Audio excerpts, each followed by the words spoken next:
Assalamualaikum warahmatullahi wabarakatuh. Kami dari kelompok 5 kelas Gametek 2B akan menjelaskan tentang kekuasaan interpersonal. Anggota dari kelompok kami terdiri dari Bagus Hendrawan yang akan menjelaskan tentang pengaruh kekuasaan dalam komunikasi antar pribadi dan prinsip-prinsip kekuasaan dalam hubungan. Lalu ada saya sendiri, Meizura Delia Putri, yang akan menjelaskan tentang pengertian kekuasaan dari beberapa ahli dan pengertian kekuasaan interpersonal. Lalu, ada Noval Goni Musyawab yang akan menjelaskan tipe-tipe mengkomunikasikan kekuasaan atau pengaruh dalam komunikasi interpersonal. Dan yang terakhir, ada Rangga Rizky Pangestu yang akan menjelaskan tipe-tipe kekuasaan dalam komunikasi interpersonal. Selamat menyaksikan! Perkenalkan, nama saya Meizura Delia Putri. Saya akan menjelaskan tentang pengertian kekuasaan dari beberapa ahli dan pengertian kekuasaan interpersonal. Pernahkah kamu mendengar kata kekuasaan?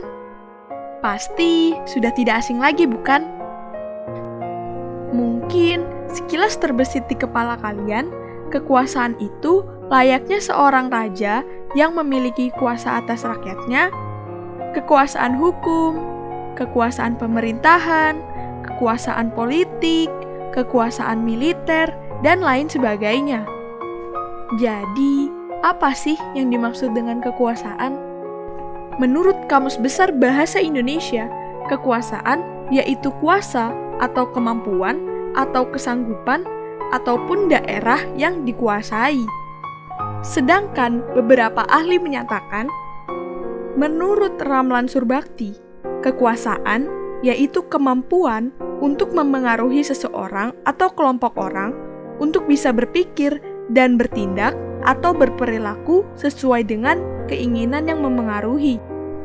Ahli lain yaitu Miriam Budiarjo menyatakan, kekuasaan adalah kemampuan yang dimiliki seseorang atau kelompok untuk bisa memengaruhi tingkah laku orang lain atau kelompok sehingga tingkah lakunya tersebut dapat sesuai dengan tujuan orang atau kelompok yang berkuasa. Sedangkan ahli lain menyatakan, yaitu Max Weber, mendefinisikan kekuasaan sebagai suatu kemampuan untuk melakukan apa yang diinginkan, walaupun harus melawan kondisi sosial ataupun komunitas. Kekuasaan menurut Weber sendiri ini memiliki sifat egois dalam suatu kelompok. Hal ini disebutkan pada bukunya yang berjudul Richard and Gesellschaft yang terbit pada tahun 1992. Sehingga secara umum kekuasaan didefinisikan sebagai kemampuan untuk bertindak atau memerintah sehingga dapat menyebabkan orang lain bertindak. Pengertian di sini harus meliputi kemampuan untuk membuat keputusan memengaruhi orang lain dan mengatasi pelaksanaan keputusan tersebut. Dengan kata lain, kekuasaan dapat didefinisikan sebagai suatu potensi pengaruh dari seorang pemimpin. Keberhasilan seorang pemimpin banyak ditentukan oleh kemampuannya dalam memahami situasi serta keterampilan dalam menentukan macam kekuasaan yang tepat untuk merespon tuntutan situasi. Eits, tapi jangan salah ya, kekuasaan dan kepemimpinan memiliki pemahaman yang berbeda loh. Kalian dapat melihat perbedaannya dalam tabel berikut. Kekuasaan mengandung suatu potensi atau kemampuan yang belum tentu efektif jika dilaksanakan dan suatu hubungan ketergantungan. Bisa saja seseorang memiliki suatu kekuasaan namun tidak digunakan oleh orang tersebut. Jadi, kekuasaan merupakan suatu kemampuan atau potensi yang tidak akan terjadi jika tidak digunakan oleh orang yang memilikinya. Kekuasaan juga merupakan suatu fungsi ketergantungan. Maksudnya, semakin besar ketergantungan Y kepada X, maka akan semakin besar kekuasaan X dalam hubungan tersebut. Jadi, ketergantungan didasarkan pada alternatif yang dipersepsikan oleh Y dan pentingnya alternatif yang ditempatkan oleh Y untuk dikendalikan oleh X. Seseorang hanya dapat memiliki kekuasaan atas diri orang lain jika ia dapat mengendalikan sesuatu yang diinginkan oleh orang lain tersebut. Contohnya, orang tua. Orang tua memiliki kekuasaan yang sangat besar atas anaknya pada saat anak tersebut kuliahnya masih dibiayai oleh orang tuanya. Ketika si anak telah lulus dan kemudian ia bekerja serta memiliki pendapatan sendiri, maka kekuasaan orang tuanya atas dirinya pun semakin berkurang. Selain itu, kekuasaan biasanya berbentuk hubungan, ada yang memerintah dan juga ada yang diperintah. Manusia berlaku sebagai subjek sekaligus objek dari kekuasaan. Contohnya, presiden. Ia membuat undang-undang. Nah, di sini dia sebagai subjek dari kekuasaan, tetapi juga harus tunduk pada undang-undang, di mana undang-undang di sini sebagai objek dari kekuasaan. Nah, hal ini ada kaitannya loh dengan kekuasaan interpersonal. Kekuasaan interpersonal merupakan sesuatu yang memungkinkan seseorang untuk mengontrol perilaku orang lain. Kekuasaan dalam hubungan interpersonal akan lebih mudah dikenali dalam sebuah diskusi dengan menggunakan prinsip yang menjelaskan bagaimana kekuasaan beroperasi dalam hubungan interpersonal dan menawarkan wawasan mengenai bagaimana Anda dapat lebih efektif mengelola kekuasaan. Sebagai esensi dari kekuasaan, pengaruh diperlukan untuk menyampaikan gagasan, mendapatkan penerimaan dari kebijakan atau rencana, dan untuk memotivasi orang lain agar mendukung dan melaksanakan berbagai keputusan.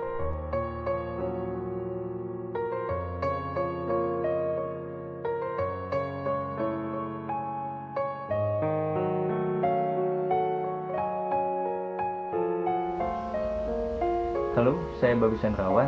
Selanjutnya saya akan menjelaskan materi tentang pengaruh kekuasaan dalam komunikasi antar pribadi dan prinsip-prinsip kekuasaan dalam hubungan interpersonal. Langsung saja kita mulai ke materi yang pertama.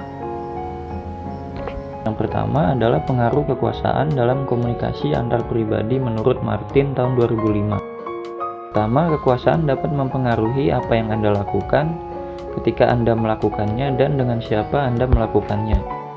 Ketika Anda memiliki kekuasaan, persepsi orang lain terhadap beberapa tindakan yang Anda lakukan akan berubah. Sebagai contoh, jika Anda seorang atasan, tentu mengkritik atau memberi saran kepada bawahan akan menjadi hal yang biasa atau bahkan merupakan sebuah kewajiban. Namun akan berbeda halnya jika Anda mengkritik atau memberi saran kepada kolega Anda atau atasan Anda, maka persepsinya pun akan berbeda walaupun dengan isi yang sama. Yang kedua adalah kekuasaan juga dapat mempengaruhi pilihan Anda dalam hubungan dengan teman, hubungan romantis, hubungan keluarga, dan hubungan di tempat kerja. Semakin besar kekuasaan Anda, semakin luas pula pilihan Anda.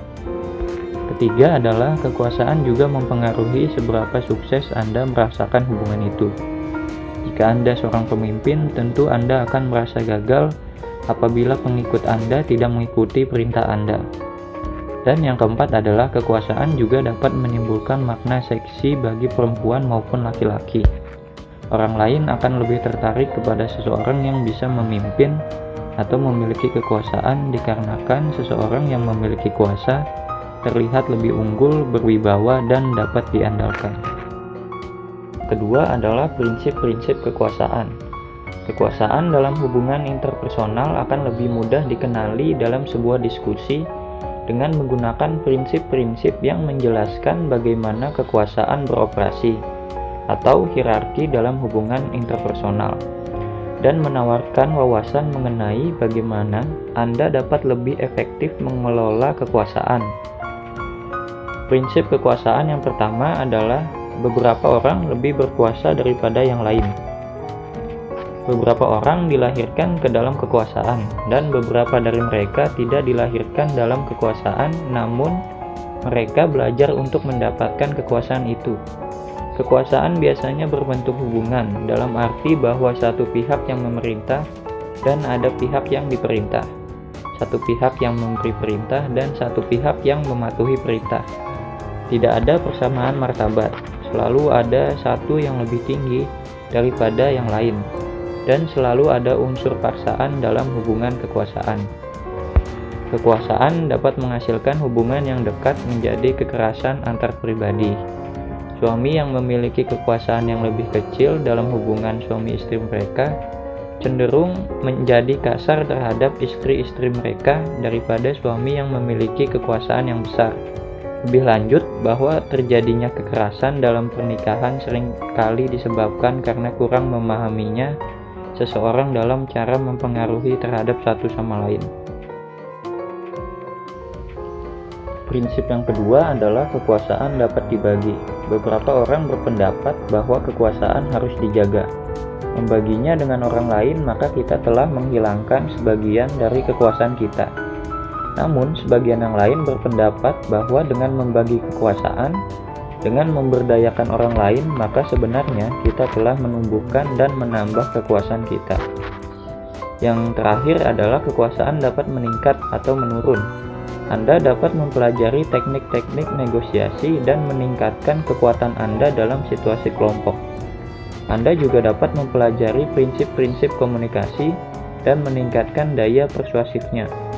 Namun, kekuatan juga dapat menurun. Salah satu cara yang paling umum turunnya kekuasaan adalah dengan gagal mengendalikan perilaku kita yang membuat orang lain meragukan kepemimpinan kita. Sekian materi dari saya, dan untuk materi selanjutnya akan dilanjutkan oleh Rangga. Oke, nama saya Rangga Rizky Pangestu. Di sini saya akan menjelaskan tentang hubungan kekuasaan dengan komunikasi interpersonal. Ya, ini dia. Dalam hubungan kekuasaan atau power, komunikasi dipengaruhi oleh persepsi kekuasaan kita dalam berhubungan dengan orang lain dan persepsi kekuasaan orang lain dalam hubungannya dengan kita. Dalam tiap interaksi komunikasi, ada keunikan kebutuhan tertentu yang bersifat fisik, psikologis, dan sosial. Yang satu hubungan tergantung pada persepsi hubungan kekuasaan di antara kedua pihak yang berkomunikasi. Friends dan Rowan membedakan 5 tipe kekuasaan power, yaitu reward power, legitimate power, referent power, skill power, dan coercive power. Nah, di 5 kekuasaan itu merupakan skema sumber kekuasaan yang digunakan untuk menganalisis bagaimana sih kekuasaan itu memainkan peran dalam suatu hubungan tertentu. Nah, yang pertama di sini saya akan membahas tentang reward power atau kekuasaan imbalan. Kekuasaan ini muncul karena kenyataan menunjukkan bahwa umumnya orang baru mau melakukan sesuatu bila mereka tahu akan menerima imbalan dari apa yang dilakukannya itu. Nah, jadi seseorang akan tanggap dan patuh pada perintah bila ia memandang bahwa imbalan yang ditawarkan seseorang atau organisasi mungkin sekali akan diterimanya. Namun agar reward powernya yang kita berikan itu efektif, harus sesuatu yang terlihat berharga oleh orang yang menerimanya. Juga orang yang memberikannya mempunyai kesanggupan memberikan. Contohnya dari reward powernya yaitu misalkan nih, saya dipromosikan naik jabatan di perusahaan.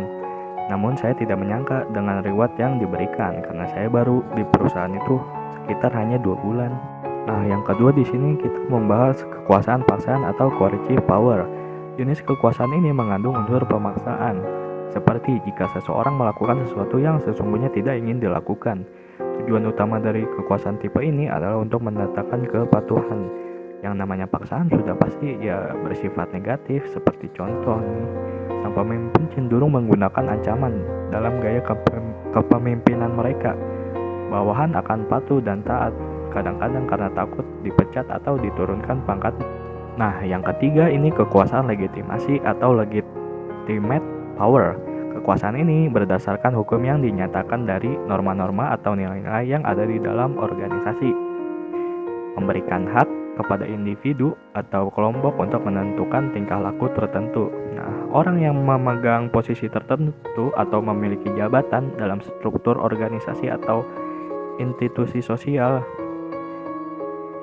nah itu diberikan hak untuk menentukan tingkah laku orang lain. Contohnya misalkan saya ini di perusahaan mendapatkan promosi kenaikan jabatan. Nah, bawahan saya memandang penggunaan kekuasaan tersebut sah. Artinya sesuai dengan hak-hak yang melekat, mereka akan patuh. Tetapi jika dipandang penggunaan kekuasaan tersebut tidak sah, mereka mungkin sekali bakal membangkang ya.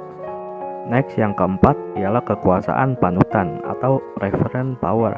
Kekuasaan panutan merupakan kemampuan seseorang untuk mempengaruhi orang lain dan membangun loyalitas berdasarkan karisma dan keterampilan interpersonal dari pemegang kekuasaan tersebut.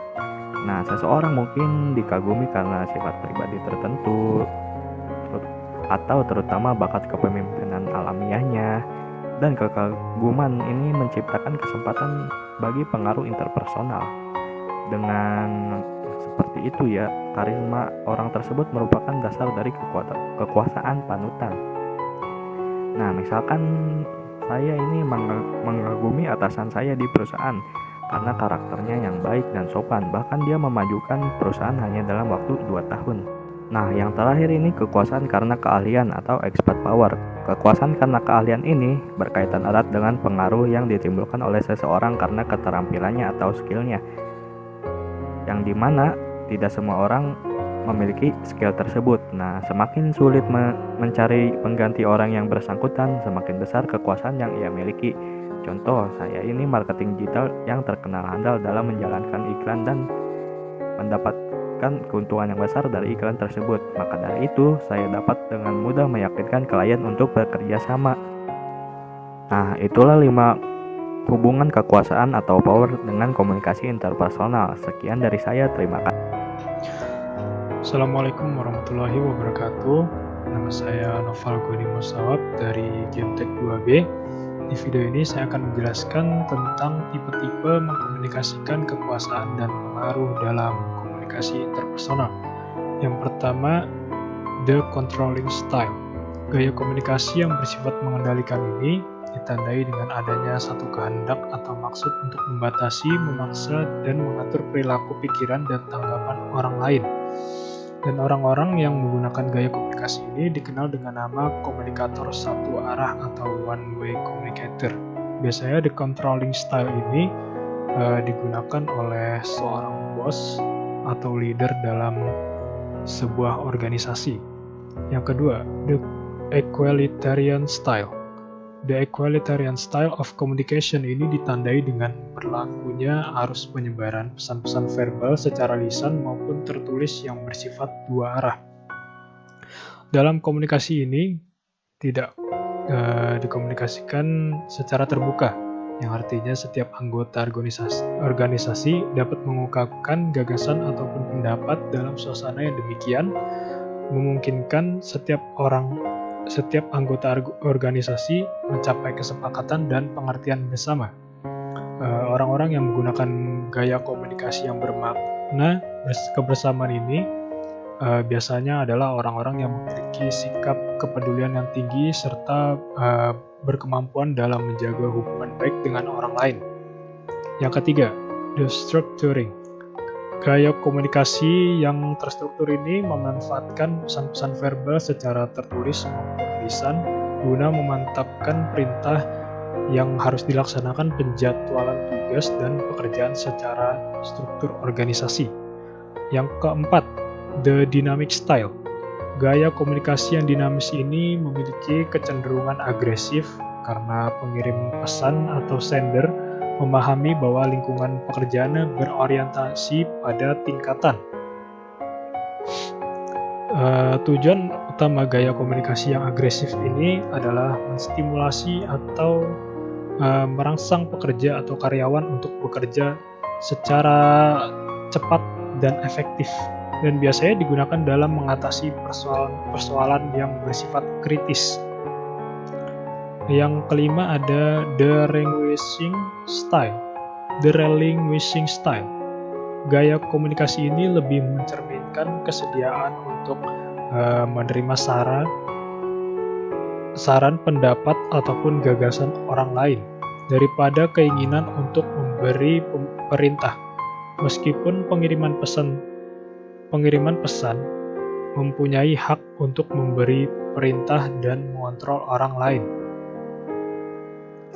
Pesan-pesan dalam gaya komunikasi ini akan efektif apabila pengirim pesan atau sender sedang bekerja bersama dengan orang-orang yang berpengetahuan luas, berpengalaman dan teliti, serta bersedia untuk bertanggung jawab.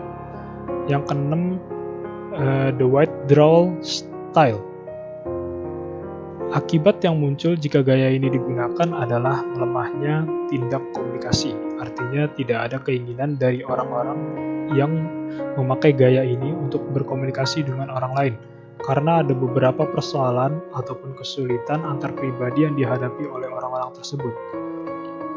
Dalam komunikasi ini,